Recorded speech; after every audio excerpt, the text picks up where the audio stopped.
But frankly, I know of other times that the Bible has been used to benefit the majority of people while holding the reins of oppression. Say during the civil rights movement or women's liberation, and is currently being used to people of same-sex relations to keep them out of the church. It's hard to carry on the vision and teachings of Jesus when we are feeling like we're being persecuted, and not use religion as a tool for more persecution. But that is exactly where the disciples were and what they were going through when the Gospel of John was written.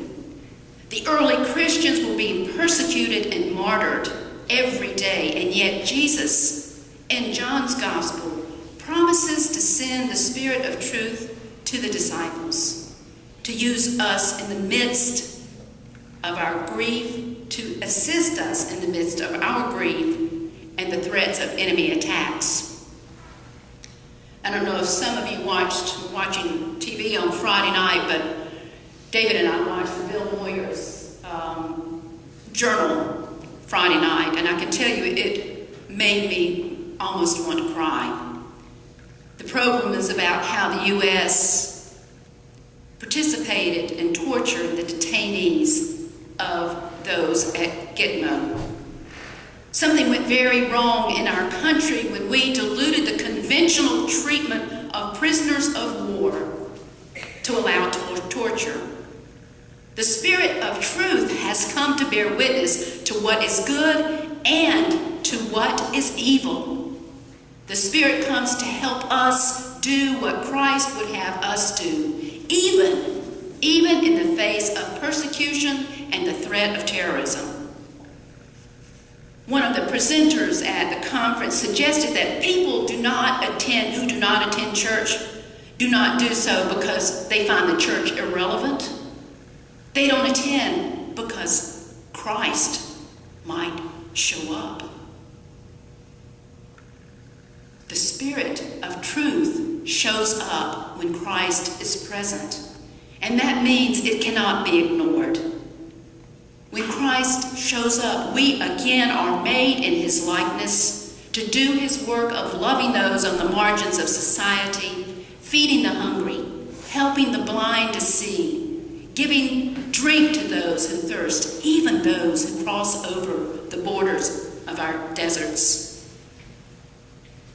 And yes, even loving our enemies. You know, it's one of those red letter sayings, you know. The red clay of Georgia carries in it the blood stains of the Civil War, the Civil Rights Movement, the segregated South, and the sense of loss that is deep in the hearts of those who live there and live through those times and hear the stories of their grandparents. The Negro spirituals, the red letters of hope in the cotton fields forged out of red clay, sustained an entire group of people who suffered under the great weight of oppression, the oppression of racism. And this is just one example of many ways in which the Spirit comes to comfort, to which the Gospel of John bears witness.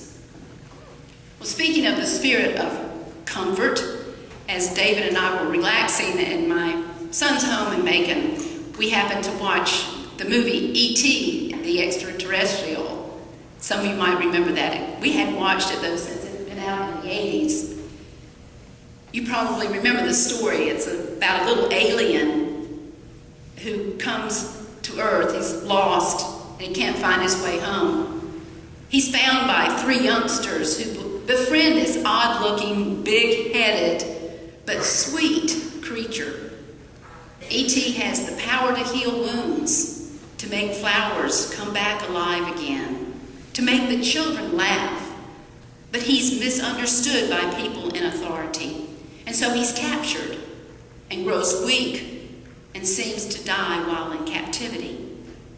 It's not a difficult leap to understand this E.T. figure as a Christ-like figure who resurrects from the grip of death and ascends to his homeland in a spaceship.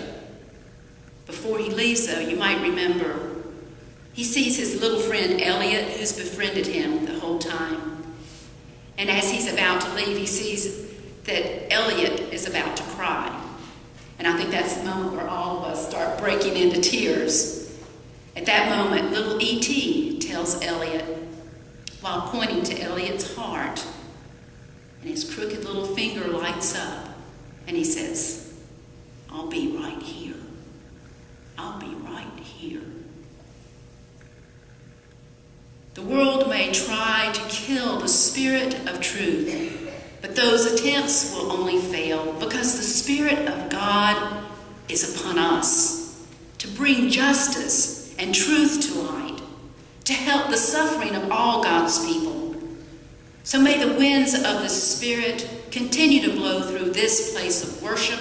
May we, each of us, have the courage to allow the Spirit to reside in our hearts and inspire us to work for God's kingdom here on this small stone, spinning through the galaxies.